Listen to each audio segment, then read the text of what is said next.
દિલ્હીમાં માતાના દરબારના નામે મહિલાઓનું યૌન શોષણ કરનારા બાબા વિનોદ કશ્યપની પોલીસે ધરપકડ કરી છે.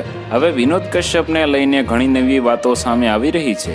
મીડિયા રિપોર્ટ અનુસાર 33 વર્ષીય વિનોદ કશ્યપે દ્વારકાના પોતાના 2 માળના ઘરમાં ધાર્મિક દરબાર લગાવવાનું શરૂ કર્યું હતું. દ્વારકાના ડીએસપીએ કહ્યું કે આરોપી વિનોદ કશ્યપ ભક્તોને મદદ કરવાના બહાને નજીક બોલાવતો અને મહિલાઓને પકડી લેતો. તેમને કહેતો હતો કે તેમણે ગુરુની સેવા કરવી જોઈએ. આ પછી તે મહિલાઓની જાતીય સતામણી કરતો અને કોઈને ન કહેવાની ધમકી પણ આપતો હતો. ઢોંગી બાબા વિનોદે ઘણી સ્ત્રીઓને શિકાર બનાવી છે. તે પહેલા મહિલાઓને ડ્રગ્સ આપતો, પછી તેમના પર બળાત્કાર કરતો હતો, પછી તેમને બ્લેકમેલ કરતો હતો. મહિલાઓ ડરી ગઈ હતી અને આ ઘણા દિવસો સુધી ચાલી રહ્યું હતું. બાબાને ખબર નહોતી કે એક દિવસ એમનો પાપનો ઘડો ફૂટી જશે. તો વધુ માહિતી મેળવવા માટે ચેનલ સાથે જોડાયેલા રહો. વિડીયો પસંદ આવે તો લાઈક કરી દેજો. ચેનલમાં નવા છો તો સબસ્ક્રાઇબ કરી દેજો.